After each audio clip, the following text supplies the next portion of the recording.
Plana Economía para la Vida a través de muchas fórmulas. Hicimos una serie de webinars que recordaréis en mayo-junio. Hicimos también, habilitamos un formulario en Google Forms donde llegaron más de 200 propuestas concretas de distintas personas y organizaciones de toda España y también de fuera de España. Pusimos en marcha grupos de trabajo en distintas temáticas para profundizar en estrategias y en propuestas concretas para cada una de ellas. Y lo que se ha dado a luz es un verdadero programa de política económica para transformar el país de arriba a abajo. ¿Qué diferencia de otros programas que a veces hacen los partidos políticos, por ejemplo? Pues que es un programa que realmente va a la economía real. No habla tanto de si yo voy a subir o bajar un impuesto, que es lo que a veces oímos en política económica, sino habla de cómo transformar los sectores donde las personas trabajan, la alimentación, la energía, el sector textil, la industria, la vivienda, el urbanismo, la banca, las finanzas, ¿no? Es transformar todo el modelo y además con una parte transversal muy importante que es con una nueva fórmula de gobernanza y regeneración democrática para que sea mucho más participativo y por eso lo hemos querido hacer o lo hicimos de una forma participativa. Yo creo que el proceso en sí habla de lo que queremos lograr. El resultado... A ver, hay alguien ahora. El resultado ha sido un documento que contiene 38 estrategias, 383 propuestas concretas y organizadas en 4 bloques. El primero, empresa, digitalización y trabajo. Ese es un gran bloque que vamos a conocer en parte hoy. El segundo, economía real, donde hablamos de la economía real, de alimentación, de vivienda, de energía, de moda, etc. Tercer bloque, muy transversal, banca y finanzas, porque alimenta, es un poco el corazón, la sangre de la economía. Y el cuarto bloque, gobernanza y regeneración democrática. Creemos que si no hay una forma nueva de gobernar la economía, difícilmente alcanzaremos muchas de las propuestas que vienen. Lo que vamos a hacer ahora, voy a ir dando paso a las distintas personas que van a acompañarme en explicar hoy, como decía, algunas de las estrategias y algunas de las propuestas. Algunas de estas personas van a explicar más la estrategia en conjunto, la visión, la ambición de un sector concreto. Otras van a detallar alguna propuesta en específica. Y como creo que todas las personas sabéis, en la página de NESI, si buscáis Plana, está el documento completo, por una parte, y luego también podéis encontrar por capítulos, ¿vale? Para que sea más fácil la búsqueda, podéis ir al documento completo o podéis ir a alguna de las temáticas. Por último, destacar que al final del documento hay 2 matrices muy interesantes. Una, el cruce de cada propuesta con los ODS, con los Objetivos de Desarrollo Sostenible. También lo encontráis a lo largo del documento, pero hay una matriz de cruce, es decir, que si alguien dice, bueno, del ODS 17 alianzas, ¿qué propuestas hay? Pues puedes ir a esa matriz e identificar pues, la 14, la 27, la 87, puedes identificar todas las que hay. Y hay otra matriz también muy funcional, que es de competencias, que podéis decir, yo soy una entidad local, yo soy un ayuntamiento, ¿en cuáles puedo participar? ¿Cuáles puedo liderar? Pues ahí puedes irte también a esa matriz, identificar todas las propuestas en las que puedes participar, ya sea porque es de ámbito local, en ese ejemplo, o de forma coordinada con otros ámbitos, porque hay propuestas que deben ser puestas en marcha bajo todos los ámbitos.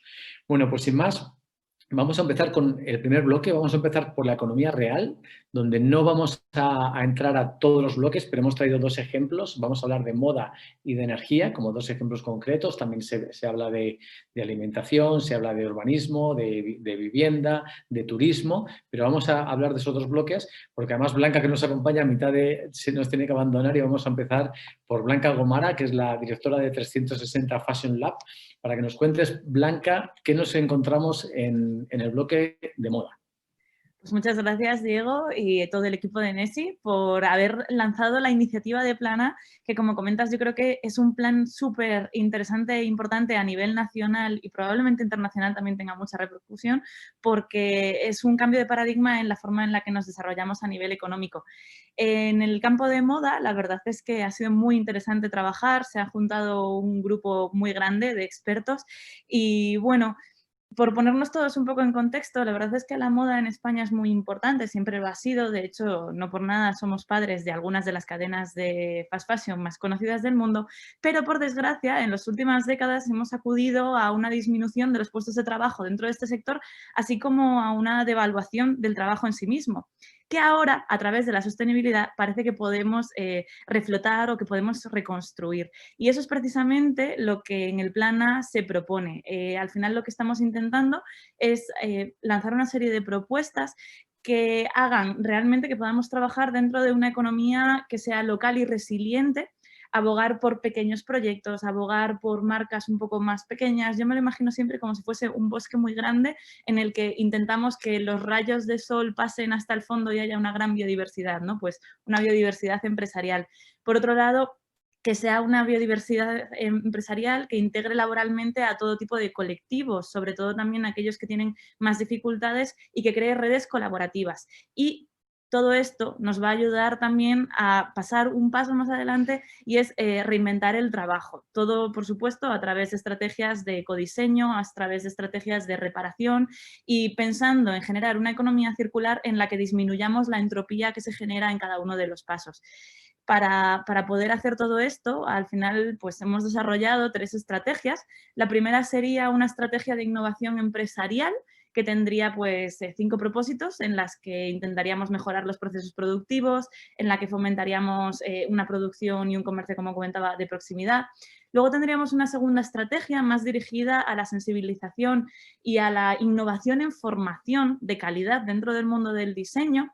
Y por último tendríamos una tercera estrategia que es una quizá de las más ambiciosas pero también de las más estimulantes, que va dirigida a la innovación en políticas públicas. Y es que realmente con la sostenibilidad España tiene una oportunidad muy buena que no debemos desaprovechar de convertirse en líder en la transformación del sector de la moda.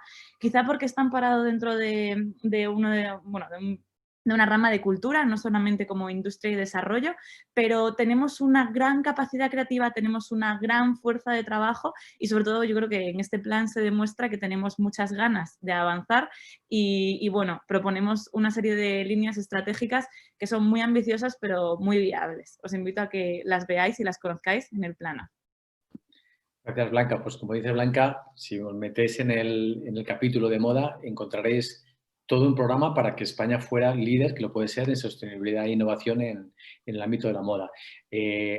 Añado, antes de pasar a la siguiente persona, que lo iré recordando y lo remarcaré al final, que lo que pretendemos con este plan A en este año 2021, ya estamos trabajando en ello, es hacerlo llegar a todos los actores implicados, a la parte política, tanto a nivel nacional, porque hay cosas que tienen que ser a nivel nacional, a nivel autonómico, hay regiones en España que han sido y todavía son potentes en el sector textil y, como decía Blanca, pudiéramos recuperar mucho empleo de calidad a través de la sostenibilidad, y también al ámbito local, ¿vale? Además del propio sector.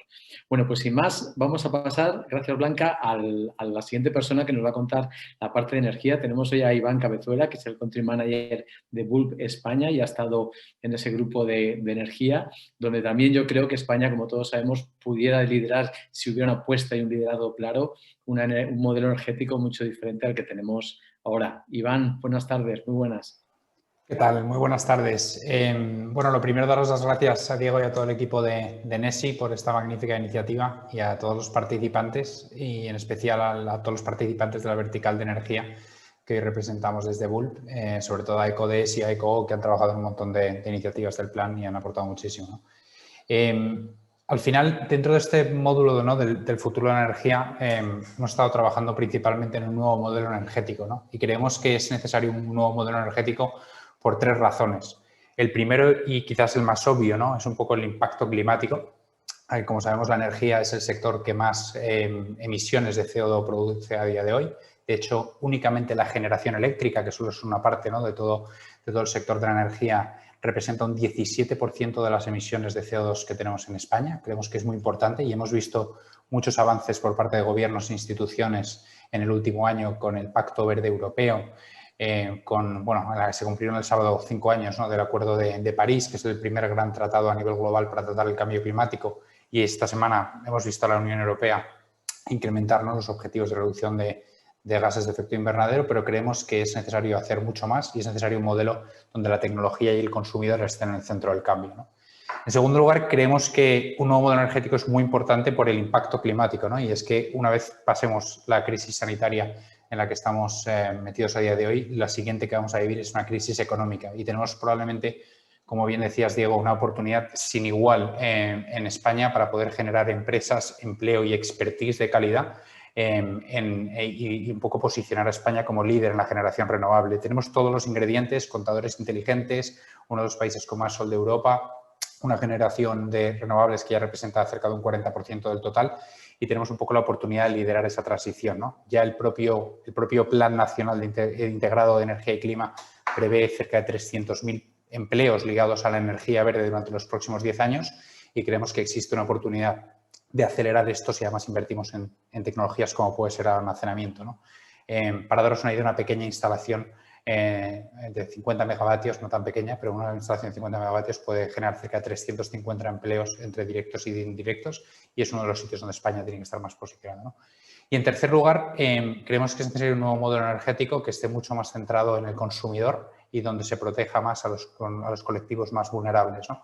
A día de hoy los consumidores en España no entienden su factura de la luz y por lo tanto les es muy difícil poder participar, ¿no?, en conseguir una reducción básicamente de su consumo o de su huella de carbono y participar en esa caída de las emisiones y crear un modelo más sostenible. Entonces es muy importante simplificar la experiencia para los consumidores en España por un lado y por otro lado es extremadamente importante ayudar más a los sectores más desfavorecidos. En España tenemos una situación de pobreza energética que es extremadamente urgente. Hay un 17% de las familias en España a los que les cuesta pagar sus facturas de energía a fin de mes. Y esto es uno de los puntos que también hemos intentado tratar desde el plan, ¿no? Con todo esto, al final hemos trabajado en 47 propuestas, en 5 grupos temáticos. Hemos trabajado en una reforma del bono social, hemos trabajado en incrementar la transparencia para las empresas e instituciones en cuanto a sus emisiones de carbono. Hemos trabajado en un nuevo modelo de movilidad más sostenible, más centrado en el coche eléctrico, carril bici y, por lo tanto, y tener incentivos adecuados para el IVA. Y hemos trabajado mucho en descentralización y eficiencia energética a través de una promoción del autoconsumo, simplificando los trámites administrativos y fomentando también el autoconsumo colectivo a través de una reforma de la ley de la propiedad horizontal, ¿no? Que son algunas de las cosas que podréis encontrar en la vertical de energía leyendo el plan. Así que nada, muchísimas gracias y ahí os lo dejo. Muchas gracias, Iván. Pues como veis, estos son 2 ejemplos en el bloque de economía real de lo que creemos que es posible. Lo creemos de verdad, como decía Blanca y como decía Iván, que en todos los sectores que veis, España puede liderar, se ve una apuesta clara a esa sostenibilidad, ¿no? No solo energía y moda, sino también encontraréis turismo, encontraréis el sistema agroalimentario, encontraréis urbanismo, vivienda y todo lo que se puede hacer con propuestas muy concretas. Ahora vamos a pasar a otro gran bloque. Es el de empresas con propósito. Aquí os adelanto que lo que vamos a hacer es 4 personas nos van a explicar 4 propuestas o líneas muy concretas que hay en ese bloque, o cambiamos un poco el enfoque, pero que creemos que son claves porque también son transversales de alguna forma a todos los demás sectores. Vamos a empezar por Sandra Pina. Sandra es la Managing Director de Quiero, uno de los aliados del Plan A. Muy buenas, Sandra. Hola, buenas tardes a todos. Bueno, pues cuéntanos, Sandra, la parte de emprendimiento social, que es una pata clave, y cómo llevar ese emprendimiento social a todo el modelo educativo, que creemos que todavía hay un reto importante y una oportunidad grande en nuestro país. Bueno, efectivamente. Bueno, primero, nada, un gustazo compartir con este grupo y gracias por vuestra generosidad, por haberlo propiciado y empujado también, ¿no? Bueno, pues efectivamente, bueno, yo creo que hemos escogido esta línea de acción, creo que era Mandela, ¿no?, el que decía la educación es el arma más poderosa para cambiar el mundo y desde ese convencimiento, aunque hemos propuesto pues varias líneas, sí que me gustaría profundizar un poquito más en lo que comentabas, Diego, al final, por ponernos a todos en la misma página, ¿no? Cuando hablamos de emprendedor social, estamos hablando de esa persona que es capaz de identificar problemas a su alrededor y que es capaz de poner en marcha esos proyectos para realmente aportar soluciones a los problemas que identifica, ¿no? Y esa persona puede venir desde muchos ámbitos. Cuando hablamos de integrar ese emprendimiento social como materia, pues hablamos de integrar el emprendimiento social en la educación primaria, secundaria, formación profesional y también universidad, ¿no? Y fijaros que hablamos de, esto lo discutimos mucho y tal, porque al final hablamos de esa materia específica, pero sobre todo hablamos de incorporar ese emprendimiento social como un transversal, ¿no?, a la formación en los diferentes programas educativos y salpicando a cada asignatura. Entonces, para nosotros es muy importante que esa formación también integre de alguna manera esas hard skills y esas soft skills, ¿no? Al final hay habilidades de estas que se llaman blandas, cosas como la comunicación, el trabajo en equipo, habilidades y procesos en creatividad e innovación que son útiles para cualquier persona que esté trabajando, ¿no? Y que también pensamos que son vitales para cualquier actividad y, por supuesto, de cara al emprendimiento social, ¿no? Otra cosa importante, bueno, pues también considerábamos a la hora de implementar fundamental una metodología muy mixta, combinando esas sesiones más teóricas con talleres más vivenciales, ¿no? En el entorno real, para que esa transmisión de conocimientos sea, bueno, pues verdadera y aplicable en el día a día, ¿no? Para todo esto, que suena, yo creo, muy bien, pues también obviamente es imprescindible esa formación de docentes para que de alguna manera integren estos conocimientos de una manera natural en sus respectivas materias, ¿no? Y sin eso, pues no se podría llevar a cabo, ¿no? Además, eso también nos va a permitir también, bueno, pues establecer unas guías de actuación para cada docente, para cada tipología de docentes que de alguna manera les orienten de cara a hacer lo posible, ¿no? Y por último, me gustaría también destacar una cosa importante y es que consideramos que en todo este programa de formación era muy importante el incorporar de alguna manera expertos e influencers en visitas, pues, a centros educativos, también en webinars, congresos, de manera que la temática tenga un mayor, digamos, impacto, ¿no? No solo en la comunidad educativa, sino en todos los que estamos alrededor de comunidades educativas y que de alguna manera se genere esa aspiracionalidad que, bueno, pues que en muchos casos todavía no existe, ¿no? Y pensamos que también es importante. Pues muchas gracias, Sandra. A los que os interese la parte educativa y emprendimiento social, ya sabéis, podéis seguir ahí a esa parte del plan A y leer con detenimiento lo que ha contado Sandra, que es una pata clave de lo que vamos a seguir escuchando ahora, que es buscamos con este plan A que las empresas de este país sean empresas con propósito, empresas que hagan un impacto positivo en la sociedad y en el medio ambiente, y para eso hace falta una educación que nos lleve hacia ese camino, pero también hace falta crear ecosistemas, ¿no? Lugares, ya sean más locales, urbanos, rurales o autonómicos, donde fomentemos que el emprendedor emprenda en positivo y de una forma de impacto social. Vamos a dar paso a que nos cuente cómo se pueden crear esos ecosistemas de impacto, una propuesta muy concreta que está en el plan A y que además hay organizaciones como la suya que están liderando. Alberto Alonso, responsable de expansión de Impact Hub Madrid. Cuéntanos, Alberto Alonso, cómo podemos fomentar, crear ecosistemas de impacto para que esos emprendedores que con las estrategias que Sandra nos ha contado vamos a formar en el modelo educativo realmente encuentren un ecosistema apto para florecer, crecer e impactar. Hola Diego, muchas gracias y hola a todos y todas. Nosotros desde la red Impact Hub hace más o menos 1 año y medio nos hicimos la siguiente pregunta. ¿Por qué hay tantos árboles en el Amazonas y no hay ni uno solo en el desierto de Atacama? Entonces, ojo, no es que no haya vida en uno y en otro. Sí, hay vida en los dos. Lo que pasa es que esa vida se da de maneras muy diferentes. Si nosotros queremos conseguir unos ecosistemas que generen emprendedores de impacto y generen transformación, tenemos que ir precisamente a las condiciones que hay en ese ecosistema para que eso sea posible. Entonces, esto fue un camino muy largo que comenzó hace 1 año y medio y que terminó el mes pasado con el lanzamiento del índice de ecosistemas de impacto, que es un índice que mide, establece un ranking sobre los ecosistemas más vibrantes del país. Este largo camino lo que nos ha permitido es estudiar y entender mejor estos ecosistemas, cómo se conforman y qué tiene que pasar dentro de ellos para que puedan vibrar más y generar más valor. Valor entendido desde una manera muy holística. Y esta es una aportación que también hacemos, que es el hecho de que hasta ahora el emprendimiento se ha entendido desde una aproximación prácticamente económica. Esto es un error. Necesitamos un emprendimiento que se entienda en también una dimensión social y una dimensión medioambiental. Y cuando miramos la óptica del emprendimiento desde esas dos dimensiones, es decir, social, medioambiental, junto con la económica, nos encontramos con un mundo de posibilidades, ¿no? Y ahora sí lo bajo a propuestas.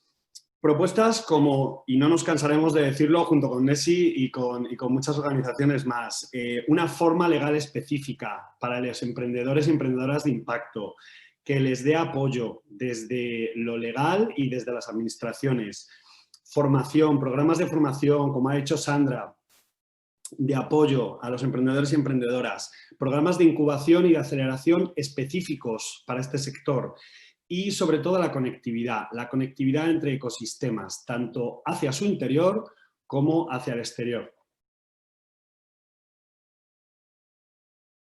Pues muchas gracias por detallarnos cómo crear esos ecosistemas y además nos das pie a lo siguiente que vamos a ver, una propuesta muy concreta. Vais viendo la idea, ¿no? Ya tenemos un modelo educativo que nos ayuda a que los emprendedores emprendan con impacto. Vamos creando ecosistemas donde los emprendedores van a encontrar lo que necesiten, espacios, formación, incubadoras, etcétera. Pero es verdad que a día de hoy, si emprendes, cuando ya quieres poner en marcha tu iniciativa, pues te encuentras una serie de fórmulas que no son las más adecuadas o no hay un reconocimiento a una fórmula que realmente explique que tú quieres hacer impacto y quieres ser, como ahora nos contarán, no la mejor empresa del mundo, sino la mejor empresa para el mundo. Y para eso tenemos aquí a Valentina de Mori. Valentina de Mori es la Community Builder de la Fundación BitLab España, todos conocéis a las B Corp, como muchos de vosotros. Cuéntanos, Valentina, ¿qué estáis haciendo ya? Porque además es un ejemplo de lo que vamos a hacer en el Plan A. No es que el Plan A o NESI vayamos a liderar todo esto, lo que buscamos es que organizaciones lideréis propuestas concretas y entonces movilicemos todo el ecosistema para apoyaros. ¿Qué estáis haciendo desde BitLab para que un emprendedor encuentre o una empresa encuentre una fórmula adecuada a sus valores? Bueno, gracias Diego y Foro NESI por la invitación. Bueno, dentro de Plan A, bueno, nosotros representamos a la Fundación BitLab Spain, que promueve el movimiento B Corp en España. Que bueno, algunos están familiarizados con las empresas B Corp, de hecho tenemos algunas aquí, Aquiero, B Consulting, Impact Hub Madrid, veo que Canvas también está entre los asistentes. Y bueno, estamos trabajando para que exista una nueva forma jurídica que represente a las empresas con propósito. ¿Por qué? Porque al día de hoy, dentro de la Ley de Economía Social, estas empresas no están reconocidas o no se sienten identificadas con las figuras jurídicas que recoge la Ley de Economía Social.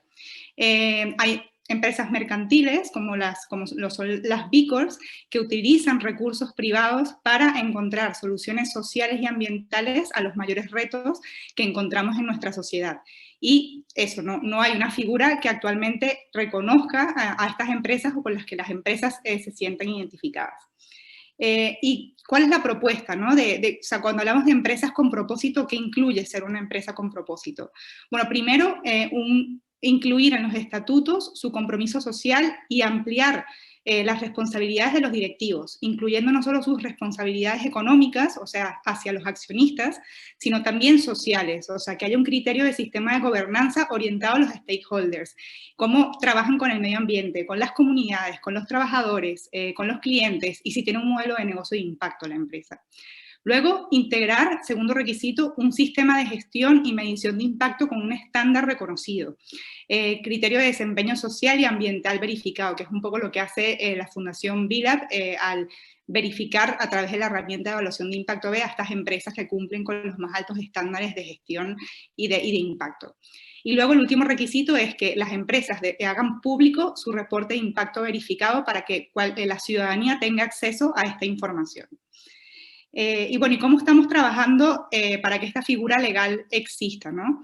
Bueno, hemos conseguido, bueno, de forma pro bono, y estamos muy agradecidos por ellos, con CREAP, que es una agencia de comunicación corporativa, estamos trabajando un manifiesto, y por otro lado, con un bufete de abogados llamado Gabeiras y Asociados, estamos trabajando con ellos con una metodología que ya ellos tenían, que se llaman aulas, donde formamos grupos de máximo 40 personas, donde hay representantes de diferentes sectores de la sociedad y de alguna forma creamos una conversación en torno a un tema específico. Entonces, para darles un ejemplo, el tema pasado fue una reflexión y análisis de un nuevo marco jurídico para las empresas con propósito e invitamos a diferentes representantes. Entonces, ahí surgieron y la idea, o sea, el propósito de estas aulas es encontrar como los obstáculos y lo que falta para poder hacer como una propuesta de ley donde estas empresas se sientan identificadas. Y de ahí han salido cosas como, tenemos una empresa Bicor, por ejemplo, que tiene un modelo de negocio de impacto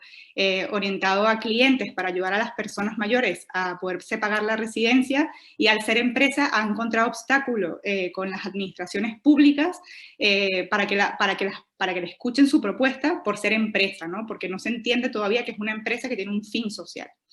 Entonces, la idea es que a través de estas aulas, que todavía nos faltan 3 aulas más, podamos llegar a una propuesta de ley, que es lo que se llama un libro blanco, que presentaremos en el 2021, donde se recoja de forma colectiva lo que significa ser una empresa con propósito. Genial, bueno, pues un ejemplo muy concreto de algo que está en marcha y que en el 2021 vamos a intentar entre todas las organizaciones y personas apoyaros para que eso sea una realidad lo antes posible, porque tiene un recorrido legal que lógicamente lleva su tiempo, pero yo creo que es algo muy necesario y además que ya se ha conseguido en otros lugares. Tenemos emprendedores que son educados desde el sistema educativo, tenemos ecosistemas de impacto para que realmente desarrollen su actividad. En breve vamos a intentar conseguir también que tengan una forma legal adaptada a lo que hacen, pero tenemos que medir, antes nos hablaba Valentina de medir el impacto, si realmente lo estamos haciendo bien, porque por mucho que tengamos el propósito, a veces nos podemos equivocar y necesitamos ver dónde tenemos que mejorar. Para eso hay propuestas también en el Plan A que nos va a contar ahora Javier Goicoechea, cofundador de Biconsulting.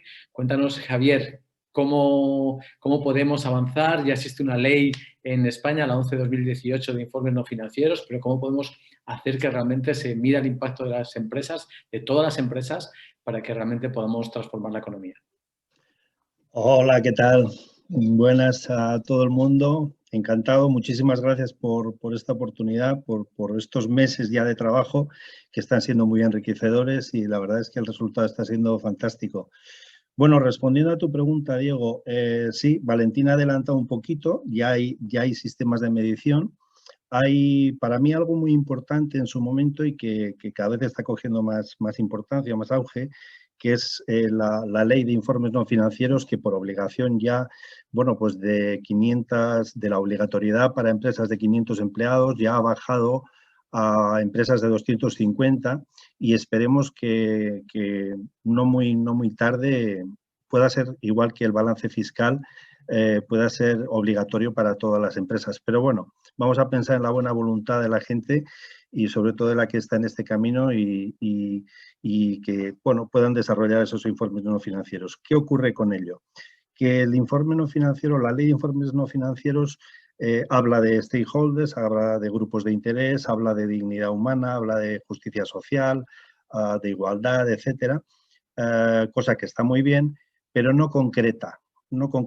Deja algunos sistemas ya existentes como el GRI, como algunas normas ISO, como base de esos informes no financieros. ¿Qué ocurre con esto? Yo ahora vengo de Valencia, de estar en una empresa multinacional de 500 trabajadores, me he encontrado con un informe no financiero que, bueno, está muy bien, remarca lo que hacen, pero sin concretar. Se utilizan una serie de indicadores no cuantificables o semi-cuantificables. Ahí es donde queremos llegar, a cuantificar, a utilizar indicadores concretos que cuantifican. Unos son los B Corp. Hemos trabajado en un grupo donde, bueno, se han puesto sobre la mesa diferentes sistemas de métricas, B Corp, economía del bien común, el triple balance de Sanas. Se ha hecho un mix y se han seleccionado una serie de indicadores que creemos que pueden ser muy interesantes para ese paso que queremos dar y que proponemos en Plan A, que es el de la creación de bueno, pues un marco de indicadores de impacto social y medioambiental interesantes y que nos permitan medir, porque recordemos que todo lo que se mide es susceptible de mejora. Y lo que queremos es que las empresas no solamente se midan y digan qué guapas estamos en la foto, sino qué guapas seguimos estando o cómo vamos mejorando, ¿no? Y luego también la otra parte, el otro punto en el que Plan A quiere incidir es en la creación de un registro nacional de informes no financieros para que haya una uniformidad, no tanto como para realizar comparativas, sino para incluso potenciar mejoras o ayudas incluso económicas a las empresas que lo hagan bien. ¿Por qué no ayudar fiscalmente a las empresas que mejor lo hagan? O ayudar más a las que mejor lo hagan. Este es un poco el marco en el que quería entrar y he tenido la gran suerte de participar. Bueno, y seguiremos. Gracias, Javier.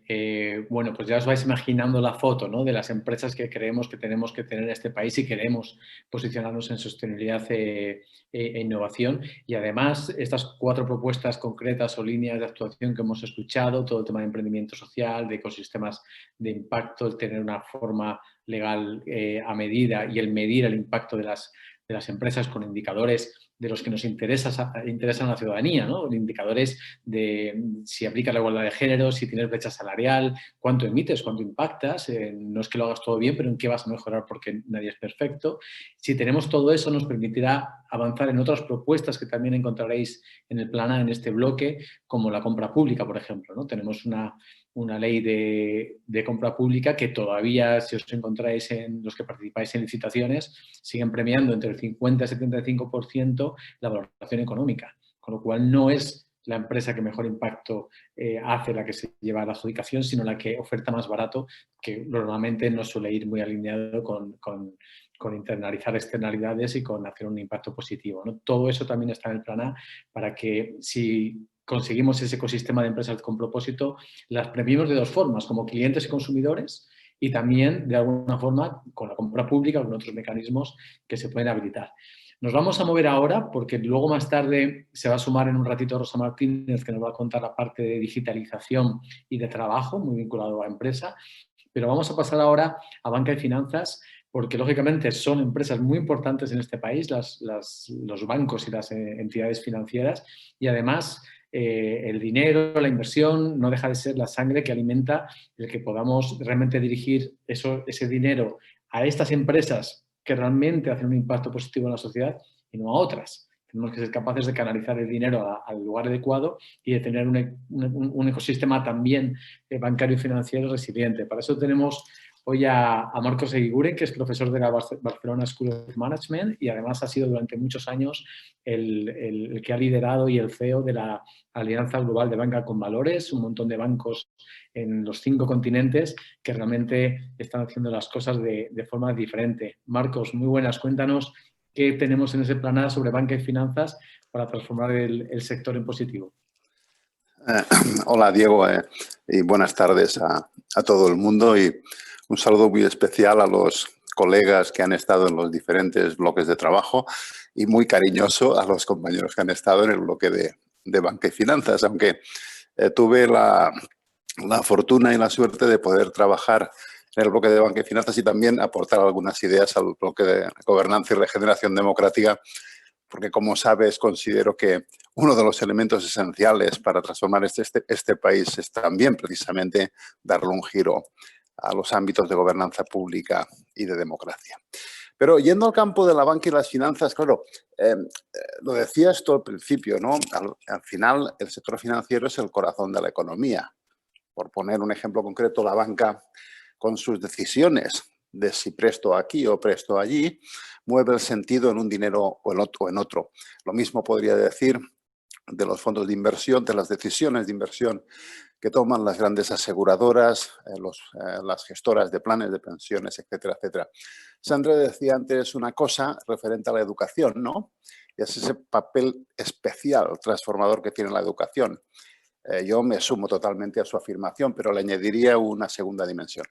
Si hay 2 actividades humanas en el ámbito, digamos, económico-social que tienen capacidad transformadora, claramente una es la educación, porque transformando y mejorando la educación, transformamos y mejoramos el mundo de manera multiplicadora, y otras son las finanzas, porque cambiando nuestras decisiones de capital allocation, de hacia dónde movemos el dinero, podemos acelerar también los cambios de nuestra economía. Por eso, el equipo que trabajó en Banco y Finanzas, bueno, se metió muy a fondo en ver cuáles eran los elementos que deberían modificarse en los próximos años. Y estuvimos concretamente trabajando en 3 grandes estrategias. De facto, uno de los bloques de estrategias se refería a cambios que deberían afectar al sector bancario per se, porque todavía sigue siendo un sector muy relevante dentro del mundo financiero. Un segundo bloque de estrategias afectaba a otros actores financieros, desde gestoras de fondo, ámbitos de microfinanzas, etc. Y luego un tercer bloque de estrategias eran misceláneos o elementos transversales que podían utilizarse en cualquiera de los actores económicos anteriores, ¿no? Por definir y poner igual un par de ejemplos de cada uno de esos tres grandes bloques de estrategias, en banca, otros actores económicos y en el ámbito transversal, diría que en el campo bancario un bloque de líneas de actuación tienen que ver con el papel de la regulación.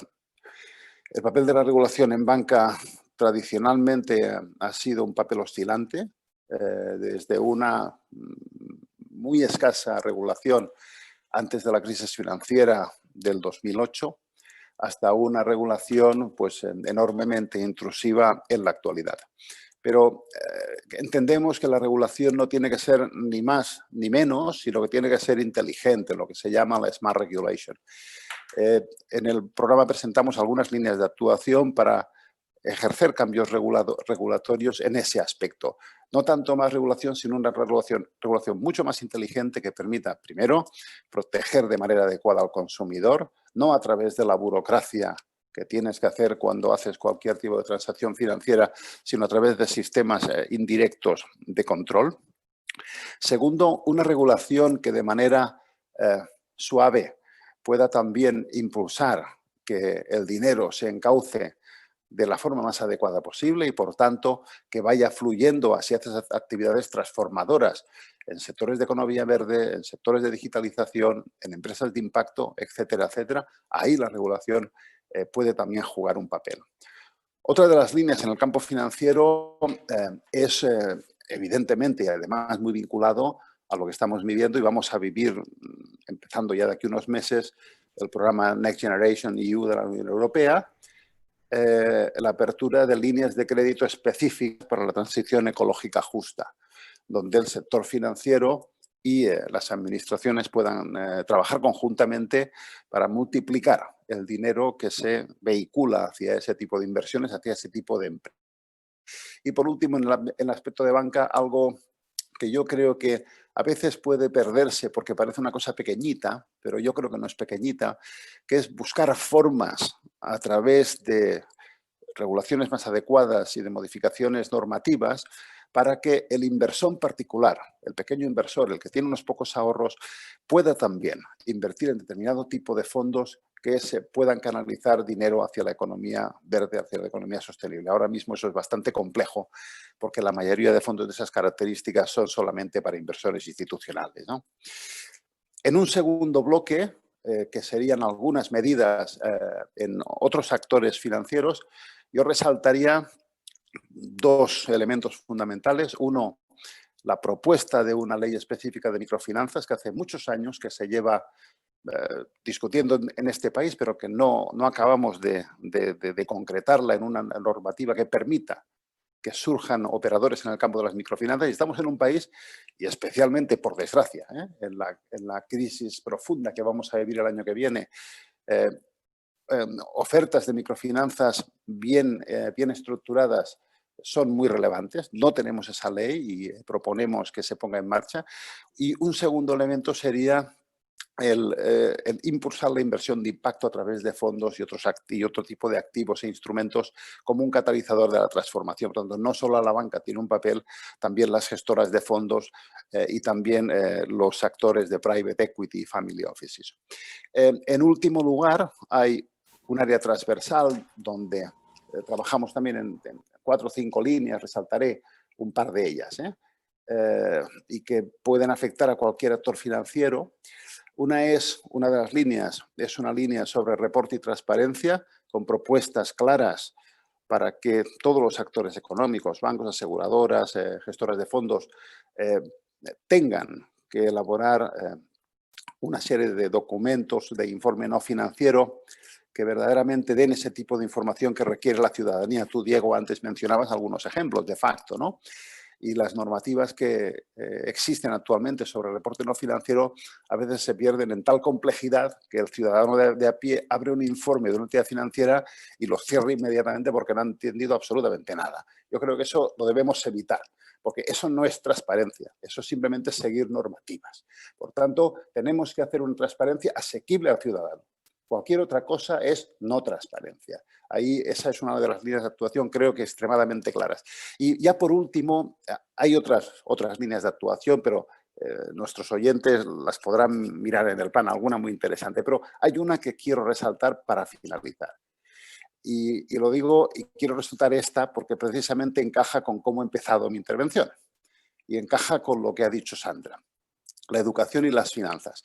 Bueno, pues una línea que entendemos fundamental es la creación de un programa nacional de educación financiera, porque evidentemente uno de los problemas que tiene cualquier sociedad moderna es que sus ciudadanos no sean capaces ya no solo de entender temas técnicos como, oiga, usted va a un banco, pide una hipoteca y entender qué es la TAE o entender pues qué quiere decir cuando le dicen que su comisión es del 2 o del 3, etcétera, etcétera. Eso, por descontado, son cosas que conviene que la gente sepa. Pero más allá de eso, yo creo que hay que formar y hay que dialogar con la ciudadanía acerca de temas tan importantes como el papel del dinero en la sociedad. ¿Para qué es el dinero? ¿Cuál es su rol social? El dinero hay que entender que tiene una utilidad que holísticamente y humanistamente es muy relevante, porque puede ser dinero de ahorro para aquel que quiera, bueno, ir guardando para cuando en el futuro pues, no tenga ingresos, dinero lógicamente de consumo, porque todos tenemos que sostenerlos en el día a día, o dinero también, ¿por qué no?, de donación, cuando aquellas personas que tienen excedentes quieren aportar a terceros, a proyectos sociales y otras características. Entendemos que hay que tener un plan de educación financiera nacional potente que incorpore la filosofía del dinero y la filosofía de la economía vinculada al dinero, no solamente los aspectos técnicos. Bueno, es un pequeño resumen de lo que hemos hecho en esta parte. Estamos muy contentos y con muchas ganas de que se lleve adelante. Muchas gracias, Marcos. Y yo creo que la gente ya se va haciendo una foto. La foto es lo que pretendemos buscar con estas pinceladas que estamos dando, ¿no? Tenemos ya un modelo educativo que fomenta el emprendimiento social, tenemos ecosistemas de impacto a distintos niveles, tenemos una forma legal para ese tipo de empresas y medimos el impacto de todas las empresas. Gracias a eso, en sectores como la moda o energía que hoy hemos visto y otros que están en el plan A, como el sector agroalimentario, el turismo o el urbanismo, vamos a tener empresas que puedan liderar la sostenibilidad y la innovación. Y ahora vamos a pasar a dos últimas invitadas. Nos falta ver un pilar muy importante, que es el de gobernanza y regeneración democrática, y luego acabaremos con la parte de digitalización y trabajo. Doy paso a Clarisa Nieva, que lleva la comunicación y relaciones públicas de la comunidad bahá'í en España. Clarisa, cuéntanos qué nos podemos encontrar en ese eje tan transversal y tan importante de gobernanza y regeneración democrática del Plan A. Gracias, Diego, y a todos los presentes. Estaba pensado que iba a ser la última y iba a decir que los últimos seremos los primeros. Ahora me toca hacer la penúltima, pero realmente este grupo de trabajo sobre gobernanza y regeneración democrática es uno de los más importantes porque todas las iniciativas que se han estado compartiendo durante la tarde y lo que pretende el Plan A no es solamente implicar a la ciudadanía, a las empresas, sino es poder integrar a los actores públicos, ¿no? A estas instituciones que al final tienen la capacidad y tienen los recursos, como se veía en el video de inicio, y son en ese plano de las tres actores que podemos seguir adelante. Entonces, gobernanza y regeneración democrática, en el grupo se cree mucho que este funcionamiento institucional y la calidad de la democracia que se vive en el país, al final son los que van a permitir un buen funcionamiento de la economía y van a crear ese marco de confianza para que instituciones privadas, la sociedad civil y el gobierno y los líderes pues, lleven adelante estos planes. En el grupo se han trabajado 4 estrategias muy interesantes. La primera tiene que ver con la transparencia y la participación, algo que hoy en día está bastante devaluado cuando hablamos de instituciones públicas. Fijar la segunda estrategia, nuevos indicadores de progreso. Otra estrategia muy importante es la gestión pública, porque al final todas las iniciativas privadas o independientes o de impacto social pues tienen que ser reguladas, como decían, o intervenir con la gestión pública. Y una cuarta estrategia que tiene que ver con la Unión Europea, porque hoy en día estamos inmersos en esta gran comunidad y las decisiones que se toman a nivel de Europa pues afectan mucho la convivencia y los proyectos a nivel de gobierno, de país. Son 24 propuestas las que están dentro de estas 4 líneas de trabajo. Afectan, es muy interesante ver lo que decías, Diego, cómo se interrelacionan en los diferentes niveles de la gestión pública y también cómo está interrelacionada con los objetivos de desarrollo sostenible. En el grupo estamos tocando 7 objetivos de desarrollo sostenible, algunas de las cuales quisiera compartir que han sido como las más relevantes para el grupo de trabajo. Está la primera estrategia, que es la de transparencia y participación, ¿no? Como les decía, hay una falta de confianza en los líderes, en las normativas o en la gestión pública, y esto pues impide que uno pueda avanzar en propuestas de mejora. Una propuesta concreta sería interesante si podríamos implementar un observatorio independiente para la evaluación de los programas electorales. Todos los partidos políticos de momento de campaña prometen muchas iniciativas que cuando ya llegan al tema del gobierno ya quedan en el olvido. Entonces hay algunas experiencias a nivel municipal de gobiernos abiertos o de ciudades abiertas donde se está empezando a trabajar cómo esa gestión pública es de fácil acceso a la ciudadanía. Entonces, si lográramos implementar un observatorio, idealmente a nivel nacional, o a nivel autonómico o a nivel local, donde periódicamente se evalúan esos programas de gobierno, cómo se están cumpliendo cuantitativa y cualitativamente, pues se puede ir recuperando un poco esa confianza en la gestión pública.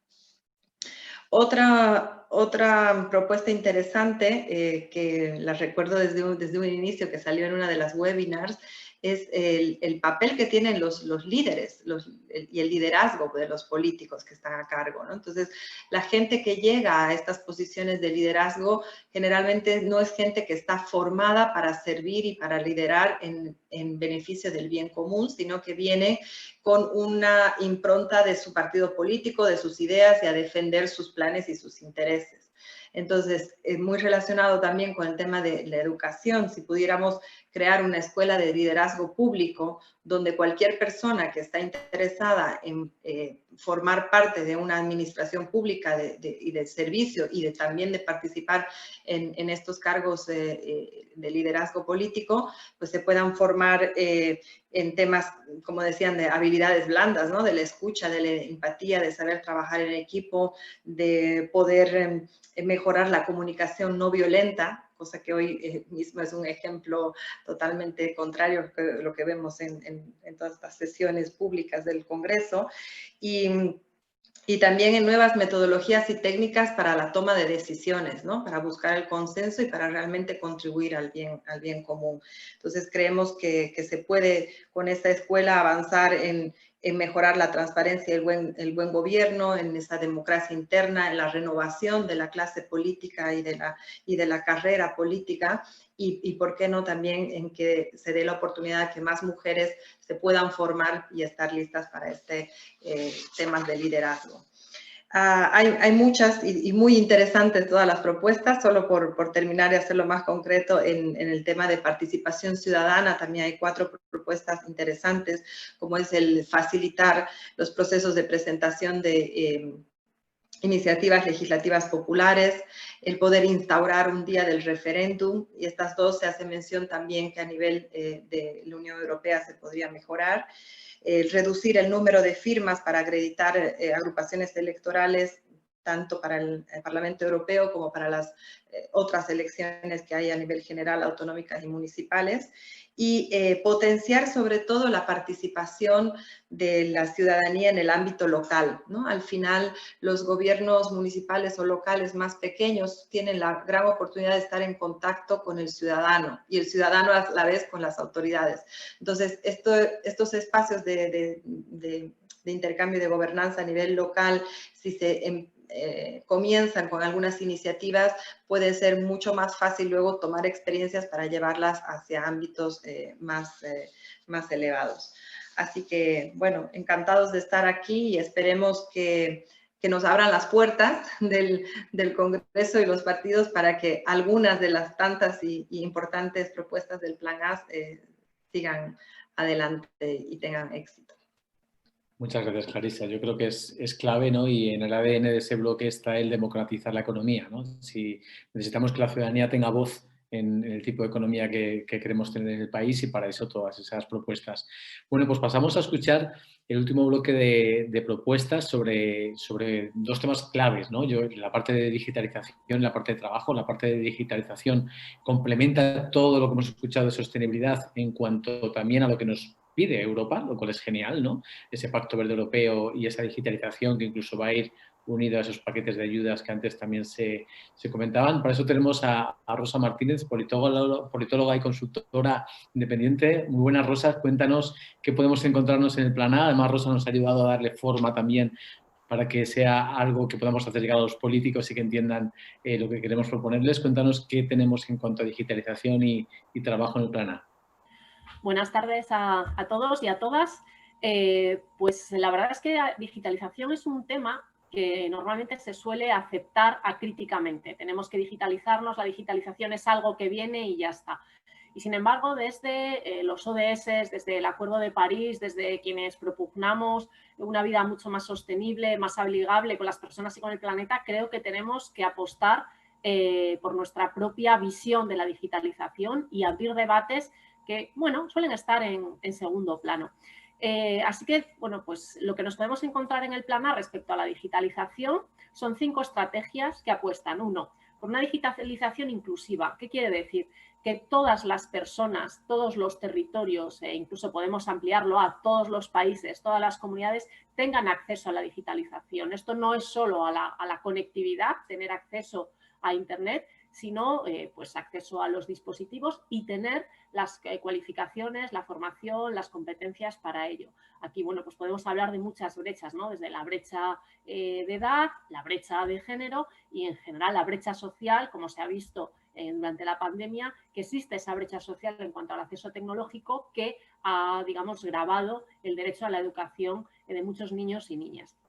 Por otra parte, pues es claro que la digitalización va a jugar un papel clave en cuanto al cambio de modelo de producción y de consumo. Pues lo va a hacer más colaborativo, lo va a hacer más eficiente, el papel que tiene que jugar en la economía circular es clave, va a simplificar procesos, etcétera.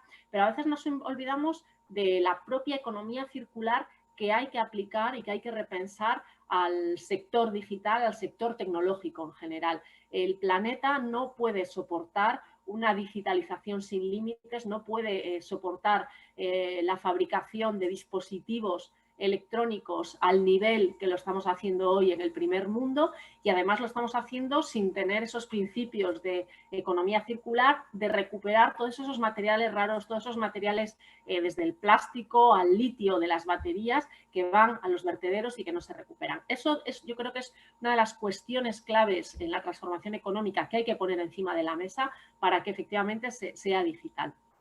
Otra de las estrategias es el papel de la digitalización en la administración. Pues todos y todas las que tenemos, creo que en algún momento tenemos que ir a una ventanilla de la administración. Si ya pues eres emprendedor, empresa, etcétera, se multiplican.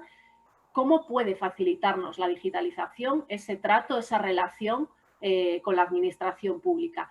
claro, no se trata solo de digitalizar procesos, ¿no? Sino que los procesos sean sencillos. Puede servirnos en cualquier organización, no solo en la administración pública, cualquier empresa, la digitalización simplifica y facilita los procesos. Eso es lo que tenemos que lograr que haga, que sirva en la administración pública, así como también esa parte de, digamos, más política, ¿no? De participación política y transparencia, ¿no? Que comentaba Clarisa antes. Ahí la digitalización sí tiene un papel importante que jugar y que apostar. Y por diferenciarla de la administración pública, otra línea importante es la digitalización en los servicios públicos, que hay que hacerla claramente desde una perspectiva de derecho, de calidad del servicio público y de, digamos, del bien común, no simplemente digitalizar para hacerlo más eficiente económicamente o porque es la moda. Hablamos de qué aplicación le damos a la sanidad, cómo vamos a digitalizar la educación, en qué condiciones, cómo vamos a aplicar la digitalización y los datos en todo el tema de movilidad, descarbonización, energía, las smart cities. Hay un rango de aplicaciones de la digitalización en las políticas públicas que tenemos que asegurarnos que sirvan efectivamente para que estos procesos sean inclusivos, sean sostenibles y sean democráticos. Y enlazando con la democracia nos quedaría la última estrategia, que es una digitalización para la ciudadanía o la ciudadanía digital. Y aquí entra pues todo el debate que estamos teniendo sobre derechos digitales, que es algo que ya se ha regulado en cierta manera hace años en Europa, pero que se nos está quedando muy rápidamente obsoletos, el tema de la privacidad, pero el tema también de qué capacidades, qué herramientas, cómo asimilamos la ciudadanía, la digitalización como una herramienta de participación para construir. Derecho a la privacidad, el tema de las fake news, en fin, creo que ahí hay un ámbito que ya no solo somos ciudadanos analógicos, sino también digitales, en las que hay que regular y asegurarnos efectivamente que la digitalización sirve para reforzar y proteger libertades y no simplemente controlarlas. Como digo, digitalización es un campo amplísimo y cuando escarbas ya no es solo vamos a digitalizarnos, ¿no? Sino que hay que preguntarse cómo y para qué nos vamos a digitalizar. Y el otro gran tema al que aludía Diego y que efectivamente es transversal y en el que no se hacen propuestas concretas, porque yo creo que lo que toca es abrir un gran debate y porque es difícil tener propuestas concretas en este momento de transformaciones económicas, transformaciones sociales, transformaciones ecológicas, pues una de las cosas que se están transformando y mucho más rápido de lo que esperábamos es el propio trabajo. Entonces, lo que plantea el Plan A son debates, líneas sobre las que deberíamos reflexionar como sociedad antes de legislar, antes de hacer planes, antes de fomentar el empleo. La primera pregunta sería, ¿qué es el trabajo? ¿Qué definimos como trabajo?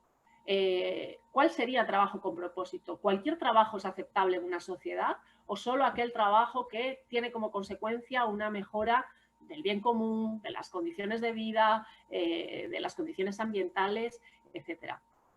¿Qué pasa con el trabajo de cuidados? Normalmente nos queda fuera, cuando hablamos del trabajo, mercado de trabajo, queda fuera los cuidados.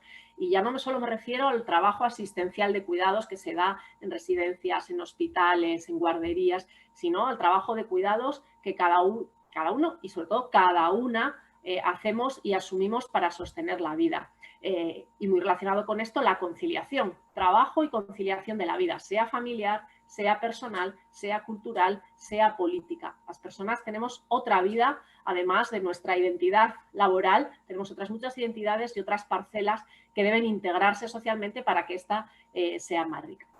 El segundo debate que planteamos, que no es que lo plantee el Plan A, sino que es un debate que está ahí ya en la sociedad, entre los economistas, es el futuro del trabajo. ¿Qué va a pasar con el trabajo? Las transformaciones que está sufriendo el propio trabajo, principalmente debido a todos los procesos de digitalización, que todos nos apunta a que habrá una destrucción neta de empleo, que se generarán nuevos empleos, pero que se van a destruir muchos, ¿no? ¿Qué tipo de trabajos va a haber? ¿Cuántos? ¿Para cuántas personas?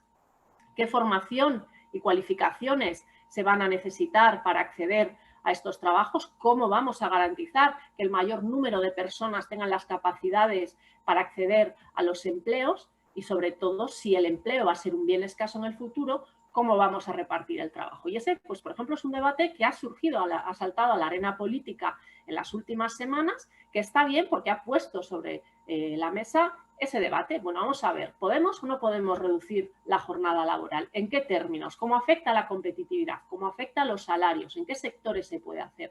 Y me parece que es muy interesante. Y lo que sí me gustaría es que sea un debate que se hable, se construya desde los argumentos, desde las visiones económicas, desde las visiones sociales, y que no se convierta en bandera de un bloque o de otro bloque político, de un partido o de otro partido, porque creo que eso simplifica, automáticamente supone crear detractores y, digamos, seguidores, y creo que es un debate que hay que construirlo desde otro lugar, porque es complejo. Vivimos en un mundo complejo y repartir el trabajo va a ser algo complejo, pero que o lo hacemos consciente y planificadamente o nos vendrá impuesto.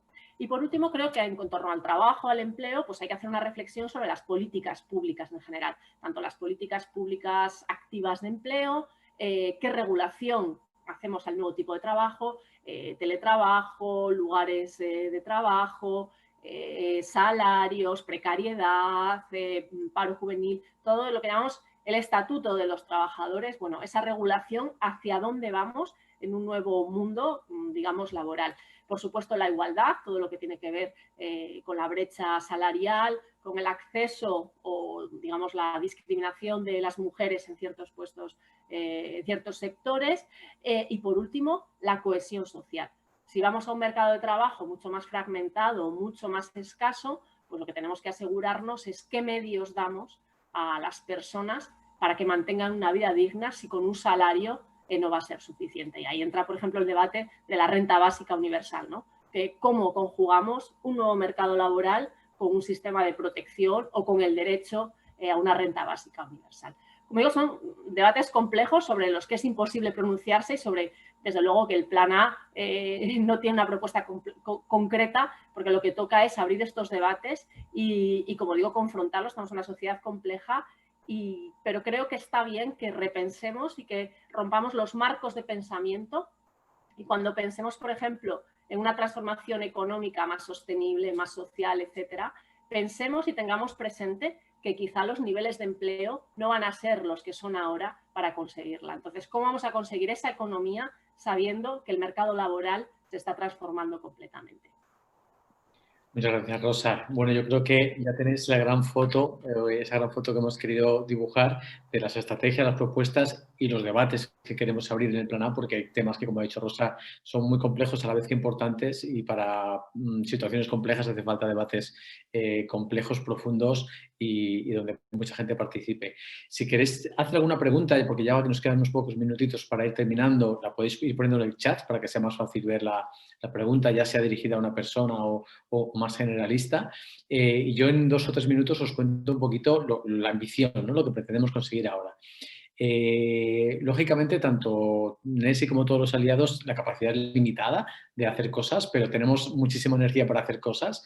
Lo que buscamos en este 2021 es hacer llegar el Plan A en general y sus propuestas en particular, algunas de ellas, tanto a la política, es decir, gobierno central, gobiernos autonómicos, gobiernos locales y todos los grupos parlamentarios. Ya hemos hecho llegar un email solicitando una reunión a los 10 grupos que hay en el Congreso, y ya ha habido alguno que ha contestado, y esperamos que en enero y febrero podamos empezar a reunirnos. Y por otra parte, a nivel mediático, ¿no? Poder abrir esos debates que decía Rosa, poder hacer que los medios de comunicación se hagan eco de alguna de las propuestas, y para eso tendremos que ir buscando los momentos y las fórmulas más adecuadas a lo largo del año. Y aquí lanzo una invitación a las organizaciones que están en el Plan A otras organizaciones que estáis hoy aquí, a las personas que estáis, a que, por una parte, apoyéis lo que lancemos en distintos momentos, y por otra parte, si vosotros ya estáis trabajando en alguna de estas líneas o ya estáis, como puede ser el ejemplo de Vilab, antes que contaban toda la parte de forma legal para empresas con propósito, haciendo, digamos, esa incidencia, intentando que se ponga en marcha alguna de las actuaciones, pues que también podamos reforzaros, ¿no? Que podamos apoyar lo que otros están haciendo, ¿no? Yo creo que somos muchas personas y organizaciones que apostamos por este cambio de modelo. No tenemos quizá la capacidad mediática o económica para hacernos oír, pero si sumamos, yo creo que tenemos la fuerza como para ir avanzando y que estos debates se pongan sobre la mesa. Esa es la misión que tenemos para el año que viene y ojalá que podamos ir haciendo cada vez más ruido, ¿no? Vamos a ver si tenemos alguna pregunta. Bueno, algún comentario que nos dejáis ahí, Sandra. Bueno, vinculado a ese cómo, podéis contestar quien quiera, ¿no? Cómo liderar, cómo hacer que haya líderes más humanos en el ámbito político, ¿no? Yo creo que uno de los retos que se planteaba en ese grupo de gobernanza y regeneración democrática era cómo la gente buena, que es buena gente, la gente que es buena en lo suyo, que es buena gente, puede llegar a estar en cargos políticos sin tener que claudicar a lo que diga su partido, porque a veces no tienes por qué estar de acuerdo con todo, ¿no? Está esa iniciativa de esa escuela de liderazgo, la parte de transparencia, pero bueno, quizá haya más opiniones. No sé si alguien quiere opinar, podéis abrir el micro sobre cómo hacer que los líderes realmente lleguen ahí. Y si no tenemos muchas preguntas, acabamos en un ratito porque la idea era 1 hora y cuarto, no más extendernos. O comentarios, si queréis alguien hacer algún comentario. Diego, hay un par de preguntitas un poquito más abajo. Nos preguntaban que cómo interactúan los diferentes equipos del Plan A, cómo nos financiamos. Complicado ese punto, si quieres lo comentar ahora. Y un poquito más adelante también hacían un comentario. ¿Vale, Sandra? Sí. Contesto yo directamente a esas dos. ¿Cómo nos financiamos? Pues bueno, no nos financiamos. Esto ha sido gracias a un esfuerzo de innovación colectiva, como decía al principio, donde todo el mundo ha puesto su tiempo para sacarlo adelante, donde las 2 o 3 cositas pequeñas que ha habido que pagar, el vídeo y demás, hemos conseguido alguna pequeña partida en NESI que teníamos y lo hemos podido financiar, pero realmente el 99% del trabajo ha sido voluntario, ¿no? Lo cual es de agradecer a todas las personas que han participado. Y yo creo que también eso tiene un valor añadido, ¿no? Es decir, que las ideas han sido independientes y ha habido en los grupos de trabajo gente, yo creo que de distintas ideas, distintas aproximaciones, pero el propósito común era el que mandaba y por eso hemos logrado llegar hasta donde hemos llegado. ¿Cómo se han interconectado los grupos? Ha habido grupos que se han reunido mucho y muy constantemente, ha habido otros que menos, ha habido temáticas donde ya han llegado propuestas sueltas o incluso como en el caso de moda, donde ya veníamos haciendo un trabajo y había unas 15 personas claves en el mundo de la moda sostenible de este país que ya estaban trabajando y hemos rescatado todas esas propuestas y un poco en ese hemos sido el facilitador, ¿vale? Hemos sido los que hemos interconectado unas cosas con otras. Y ha habido ejemplos muy claros. En casi todos los grupos de economía real aparecía la necesidad de financiación. En el grupo de banca y finanzas se hablaba de cómo hacer llegar el dinero a las empresas que estamos hablando, ¿no? Entonces, esa interconexión ha estado ahí. ¿Cómo seguir? Es un reto, ¿vale? Porque también tenemos que ver ahora que ya tenemos el plan construido, cómo hacer esa incidencia y por eso esa invitación de que entre todos busquemos la mejor fórmula, porque no lo tenemos 100% claro, sabemos lo que queremos hacer, pero cómo lo tenemos que ir construyendo. No sé si hay más preguntas, Valle, vamos a ver. Sí, Clarisa. Bueno, por responder un poquito a esa reflexión que en algún momento en el debate del grupo salía, está muy relacionada con el tema de educación, ¿no? Cómo formar mejores líderes o cambiar a los líderes no solamente políticos, sino también otros líderes en la ciudadanía. En algún momento creo que hablábamos también de poder incorporar esto en la educación, de esa educación para la ciudadanía, ¿no? No solamente eres un líder que tienes que estar al servicio, sino también que un ciudadano puede estar al servicio de su entorno. Entonces, si se incorpora la educación desde la formación de colegio o en las universidades o una escuela de liderazgo per se, va cambiando esa mentalidad que no voy a usar al aparato público para mi servicio, sino yo tengo que servir a la ciudadanía y poner mis capacidades y desarrollar realmente esa vocación, ¿no? Porque ahora es un poco como al revés. Sí, puedo complementar un poco lo que ha dicho Clarisa, con lo cual estoy totalmente de acuerdo.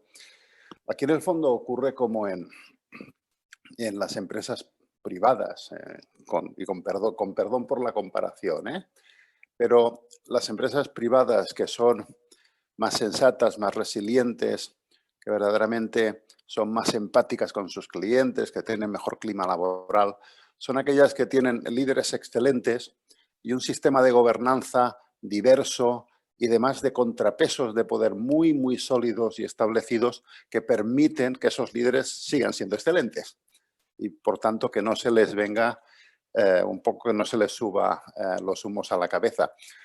Totalmente de acuerdo con Clarisa, pero yo añadiría que probablemente el país requiera, y hay algunas ideas en el plan al respecto, algunas modificaciones en la gobernanza que permita pues una mayor abertura a listas abiertas, mayores sistemas de control de los partidos políticos, porque al final una mejor educación del líder político con un sistema de gobernanza totalmente democrático que les empuje hacia eso puede tener un impacto tremendamente importante y el país lo necesita.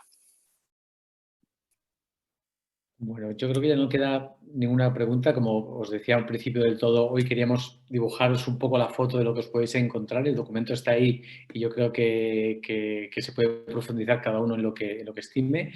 Oiréis oír hablar del Plan A, desde luego, y también podéis hablar del Plan A. Podéis incorporarlo a vuestros eventos, charlas, reuniones, en vuestra organización, en vuestro barrio. Esa es la idea. Al hilo de financiación, sí deciros que desde NESI ahora mismo estamos abriendo la posibilidad de hacerse socio o donaciones, que no la teníamos hasta ahora, porque somos una ONG sin ánimo de lucro. Y es verdad que a veces iniciativas como esta cuesta financiarlo más allá del voluntariado, porque siempre hay algún coste.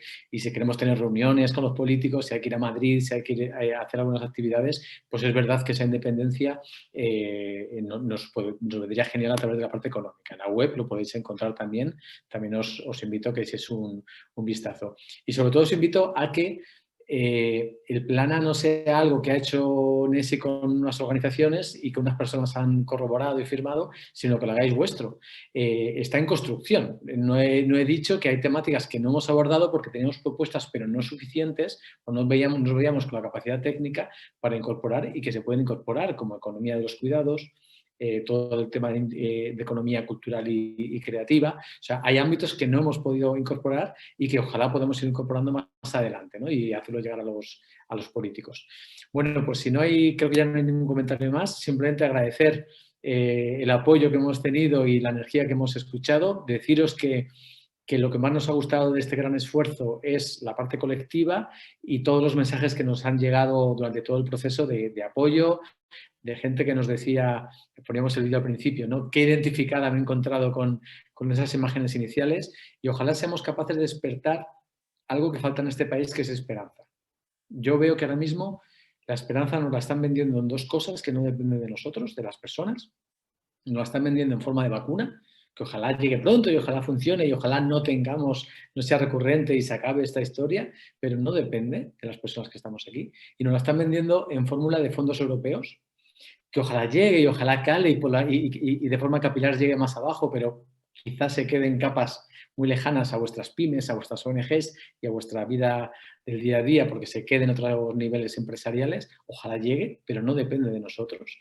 Y yo creo que la esperanza no viene de una vacuna y de unas ayudas europeas, de una ayuda externa, viene de que cada persona seáis capaz de llevar esos valores que compartimos a vuestro día a día, a vuestro puesto de trabajo, a vuestra familia, a vuestros amigos, a vuestro barrio. Y si somos capaces de dejar de dejarnos embaucar por los debates polarizantes que vivimos y apoyar esos debates positivos que también existen en la sociedad, como este y muchos otros, entonces hay esperanza. Y yo creo que lo que queremos es que haya esperanza y a partir de ahí, profesionalmente, hacer llegar las propuestas a donde tengan que llegar. Muchas gracias y nada, si ya queréis abrir micrófonos y despediros, saludar, pues micros abiertos. Muchas gracias a todas las personas que estáis Un ahí. abrazo a todos. Felices fiestas. Chao, gracias por todo. Adiós, Gracias, Bruto. Hasta la próxima. Gracias. Hasta pronto.